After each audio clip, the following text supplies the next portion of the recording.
Assalamualaikum warahmatullahi wabarakatuh. Kembali lagi dengan saya Ahmad Syahroni dengan NIM 2041050200073. Saya dari Ekonomi Syariah 3, yaitu ingin membahas tentang mata kuliah Ekonomi Makro Islam dengan materi tugas dan wewenang OJK atau disebut Otoritas Jasa Keuangan. Nah, supaya kita lebih tahu apa itu OJK, asas, tugas, dan wewenang dari OJK. Baik, kita lanjut saja pada pembahasannya. Tugas dan wewenang OJK atau juga disebut Otoritas Jasa Keuangan. Dari pengertiannya, yaitu OJK adalah sebuah lembaga negara yang memiliki fungsi dan tugas dalam penyelenggaraan sistem pengaturan dan pengawasan terhadap industri jasa keuangan secara terintegrasi. Dalam pengawasannya, OJK diantaranya adalah perbankan, pasar modal, asuransi lembaga dan pembiayaan, dan beberapa lembaga jasa keuangan lainnya. Dan dari asas-asas Otoritas Jasa Keuangan, yang pertama yaitu asas independensi, yaitu melaksanakan tugasnya dengan peraturan dan perundang-undangan yang ada. 2. Asas kepastian hukum, yaitu melaksanakan pada peraturan yang ditetapkan. Yang nomor 3, asas kepentingan umum. Yang keempat, asas keterbukaan, yaitu untuk mempublikasikan wewenang. Dan yang kelima, asas profesionalisme, yaitu mempunyai potensi di bagian masing-masing.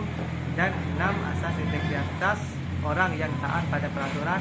Dan 7, asas akuntabilitas atau terencana. Dan dari tugas OJK yaitu untuk mengatur dan mengawasi kegiatan jasa keuangan baik di sektor perbankan maupun non-perbankan. Yang kedua yaitu mengatur dan mengawasi kegiatan jasa keuangan di sektor pasar modal. Yang ketiga yaitu untuk mengatur dan mengawasi aktivitas jasa keuangan di sektor atau dana pensiun, lembaga pembiayaan, dan lembaga keuangan lainnya. Dan dari wewenang OJK yaitu 1. Menetapkan peraturan perundang-undangan di Indonesia dari perusahaan jasa keuangan. Yang kedua, membuat dan menetapkan peraturan tentang pengawasan di industri jasa keuangan. Yang ketiga, mengenai membuat dan menetapkan kebijakan tentang pelaksanaan tugas dari OJK. Yang keempat, mengatur tentang tata cara penetapan pengelolaan satu staf di lembaga jasa keuangan. Yang kelima, mengatur tentang struktur organisasi dan infrastruktur serta pengelolaan kekayaan dan kewajiban. Yang keenam, membuat dan menetapkan peraturan tentang tata cara pemberian sanksi berdasarkan dari perundang-undangan yang berlaku di sektor jasa keuangan. Yang ketujuh, yaitu membuat dan menetapkan kebijakan mengenai tata cara pengawasan terhadap jasa keuangan.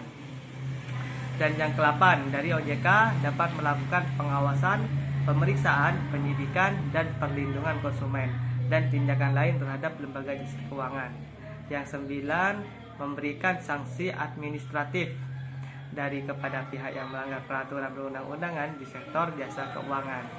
Yang ke-10, yang terakhir, yaitu OJK berwenang memberikan dan mencabut izin usaha, pengesahan, dan penetapan lain dalam peraturan perundang-undangan di sektor jasa keuangan. Baik, mungkin itu saja pembahasan saya mengenai tugas dan wewenang OJK, Otoritas atau Jasa Keuangan. Kurang lebihnya saya mohon maaf. Wassalamualaikum warahmatullahi wabarakatuh.